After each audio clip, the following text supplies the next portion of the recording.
नमस्कार दोस्तों कुछ दिनों पहले सरकार के द्वारा एक बड़ा बदलाव किया गया था। जो पीएसयू के एम्प्लॉयज हैं उनके रिटायरमेंट को लेकर जो पेंशन दी जाती है उसमें बड़ा बदलाव किया गया। बहुत ज्यादा इसके ऊपर चर्चा नहीं हुई, लेकिन मैं चाहता हूं कि आपको इसके बारे में बताऊं। आप देख सकते हो खबर, centre notifies new pension rule for PSU employees public sector undertaking. बहुत सारे हैं, चाहे भेल है, भारत पेट्रोलियम, एचपी, एनटीपीसी, जितने भी हैं।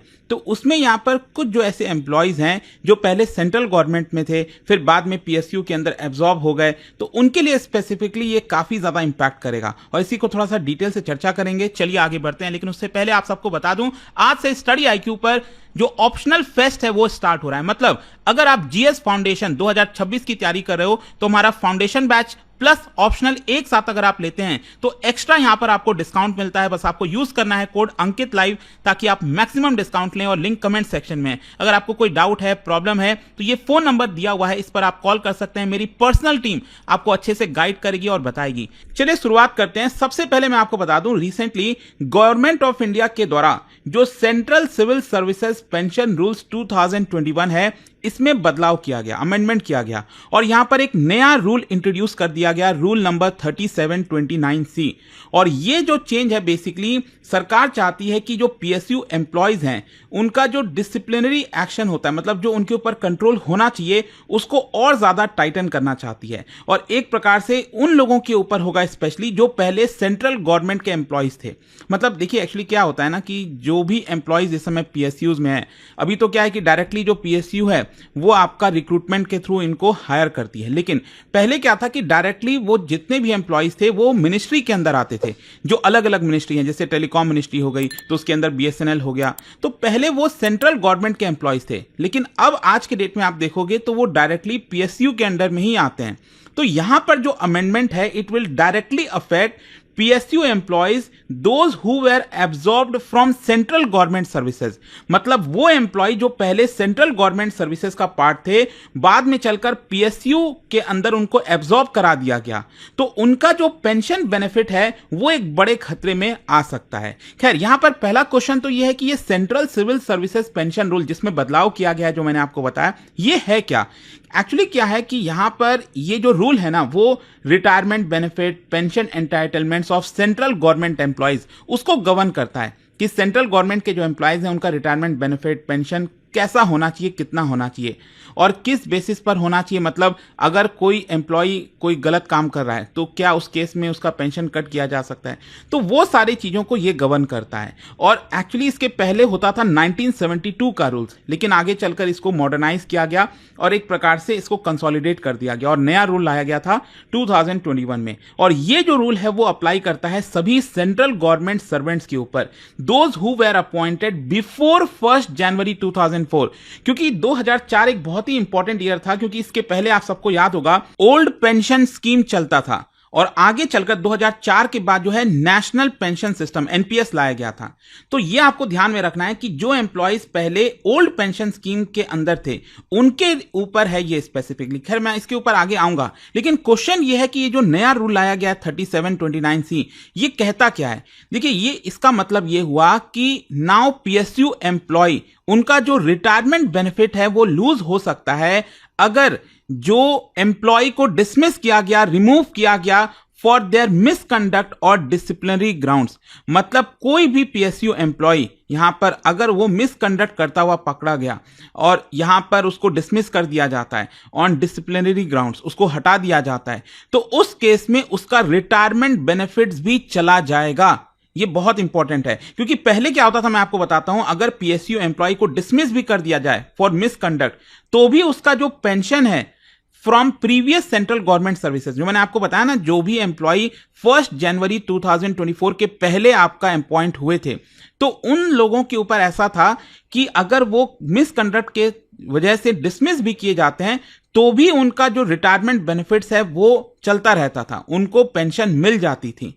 तो एक प्रकार से इसलिए होता था ताकि पहले उनका गुड सर्विस था, सेंट्रल एम्प्लॉय के तौर पर, तो इसलिए उनका जो पेंशन है वो कंटिन्यू रहता था और इसलिए थोड़ा सा भय कम था, डर कम था, चाहे जो भी कह लीजिए, और इसकी वजह से कई बार मिसकंडक्ट होते थे और उसके बावजूद भी एक्शन नहीं लिया जाता होता था। लेकिन अब क्या हुआ है कि ये जो ड्यूअल प्रोटेक्शन है वो हटा दिया गया है और यहां पर अगर कोई भी मिसकंडक्ट हुआ पीएसयू के अंदर तो पूरा का पूरा पेंशन, मतलब पहले जब आप सेंट्रल गवर्नमेंट के एम्प्लॉय थे तब का पेंशन और अभी जब आप पीएसयू के अंडर एम्प्लॉय हो तो दोनों ही जो पेंशन है आपका पूरी तरह से वाइप आउट कर दिया जाएगा। अच्छा, आप ध्यान से समझिए, मैं फिर से बता रहा हूं कि ये चीज किन के ऊपर अप्लाई होगा।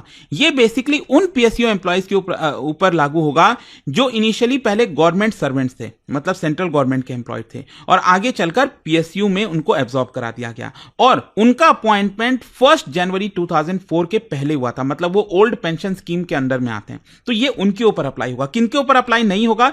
जो government employ new pension scheme में आते हैं, जो एम्प्लॉयज सेंट्रल गवर्नमेंट का कभी पार्ट नहीं रहे, सेंट्रल गवर्नमेंट सर्वेंट्स नहीं रहे, IAS, IPS, IFoS, railway employees, इन सबको भी अलग रखा गया है। तो ये इन्हीं के ऊपर ये लागू होगा जो मैंने आपको कंडीशंस बताई। अच्छा, अब क्वेश्चन ये है कि ये लाया क्यों गया है? सबसे पहला है अकाउंटेबिलिटी, ताकि जो पीएसयू एम्प्लॉय है वो अपना डिसिप्लिन मेंटेन करके रखे इवन आफ्टर एब्जॉर्प्शन, मतलब वो सेंट्रल गवर्नमेंट से पीएसयू में जाने के बाद भी जो है वो अपना डिसिप्लिन मेंटेन करके रखे, उसको एक प्रकार से पूरी तरह से शील्ड नहीं किया जाए, उसको ये ना लगे कि मुझे तो क्या चिंता है, मैं कुछ भी कर सकता हूं। तो ये नहीं होना चाहिए, अकाउंटेबिलिटी होनी चाहिए। और साथ ही साथ गवर्नमेंट ने एक और चीज क्लैरिफाई की है कि pension is not an absolute right, it is subject to good conduct. अगर आपका सही कंडक्ट हुआ इवन पोस्ट रिटायरमेंट तो ही आपको पेंशन मिलनी चाहिए और एक प्रकार से ये डिटरेंस की तरह काम करेगा, मतलब करप्शन, फाइनेंशियल मिसकंडक्ट, मॉरल, जो इतनी सारी चीजें होती है ना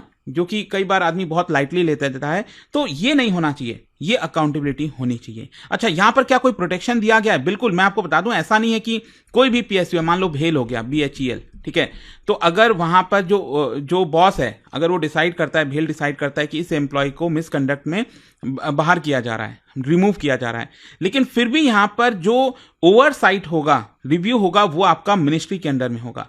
जैसे मिनिस्ट्री ऑफ पावर के अंडर में जितने पीएसयू आते हैं, मिनिस्ट्री ऑफ स्टील, जैसे भेल हो गया तो वो आपका मिनिस्ट्री ऑफ हैवी इंडस्ट्री के अंडर में आया, या फिर टेलीकॉम से रिलेटेड जो पीएसयूज हैं।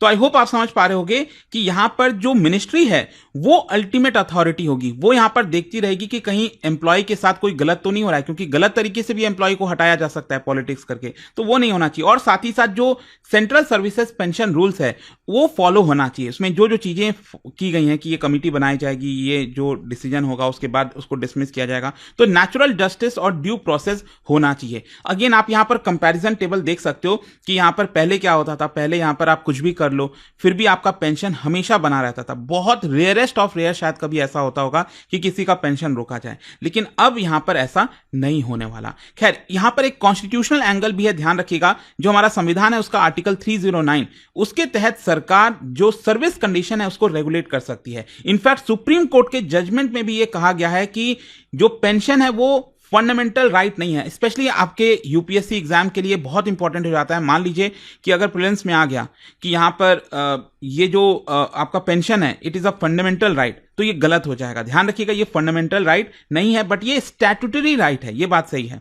और इसको रिवोक किया जा सकता है अगर आप मिसकंडक्ट में पाए गए। ये गवर्नमेंट ऑफ इंडिया वर्सेस जो टी नटराजन केस हुआ था उसके अंदर सुप्रीम कोर्ट ने बोला था। अच्छा, इसको लेकर कंसर्न्स भी हो रहा है, क्रिटिसिज्म भी हो रहा है कि यहां पर पहले जिस तरह से कोई एम्प्लॉय है, पीएसयू एम्प्लॉय है, उसका गुड कंडक्ट था, उसको देखे बगैर भी फ्यूचर में अगर उसने कोई एरर किया तो उसका पूरा पेंशन रोक दिया जाएगा, तो ये अनसर्टेनिटी हो गई है। फिर यहां पर यह भी कंसर्न है कि पीएसयू मैनेजमेंट के द्वारा जो है हैरेसमेंट भी किया जा सकता है, मतलब जब तक आप बॉस के पीछे नहीं जाओगे, उनके हाँ में हाँ नहीं भरोगे, तो कई बार इस तरह के पॉलिटिक्स होते हैं और डिमोरलाइजिंग इफेक्ट भी होगा, ऐसा कंसर्न्स बताया जा रहा है। और इसका रियल वर्ल्ड एग्जांपल समझ लीजिए। फॉर एग्जांपल 1990s में डिपार्टमेंट ऑफ टेलीकॉम के जो ऑफिसर थे उनको बीएसएनएल में अब्सॉर्ब कर दिया गया था। अब मान लीजिए उनको 2025 में डिसमिस किया जाता है क्योंकि उनका मिसकंडक्ट था, तो पूरा पेंशन उनका चला जाएगा। आप समझ रहे हो? सेम उसी प्रकार से मान लो कोई एचएएल का इंजीनियर है, रिटायरमेंट के जस्ट 2 दिन पहले भी अगर उसको डिसमिस कर दिया जाता है तो अगेन उसका पूरा का पूरा पेंशन खत्म हो जाएगा, नहीं मिलेगा।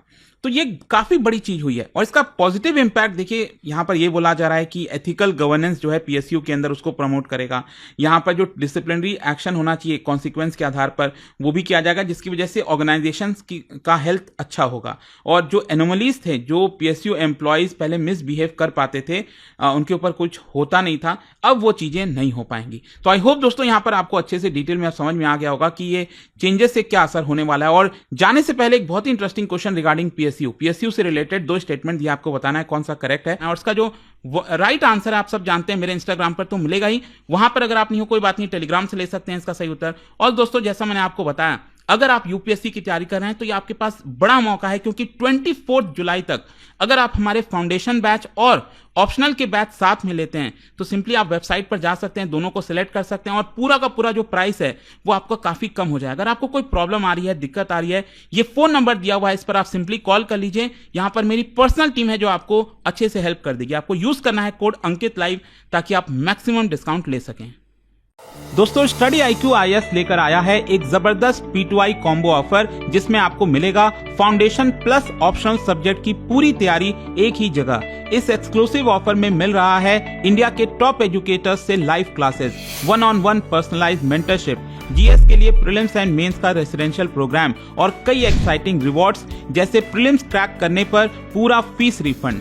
यह धमाकेदार ऑफर सिर्फ 22nd, 23rd एंड 24th के लिए वैलिड है और इस कॉम्बो का प्राइस रखा गया है सिर्फ 43,999। ये कोर्स स्पेसिफिकली उन एस्पिरेंट्स के लिए डिजाइन किया गया है जो 2026 में यूपीएससी देना चाहते हैं लेकिन अब तक शुरुआत नहीं कर पाए या उन्हें सही डायरेक्शन की जरूरत है। तो तुरंत डाउनलोड करो स्टडी IQ ऐप या विजिट करो वेबसाइट, सर्च करो P2I foundation Pratigya batch, add करो अपना optional subject and click buy now और अप्लाई करो code Ankit live for maximum discount. अभी भी अगर आपको कोई डाउट हो तो इस नंबर पर कॉल करिए 0924002293। मेरी पर्सनल टीम आपको हेल्प करेगी। यह सिर्फ एक कोर्स नहीं, यह है आपके IAS सपने का असली launch pad. Start your UPSC journey strong, smart and unstoppable. Study IQ IAS, आपका सिलेक्शन हमारा मिशन।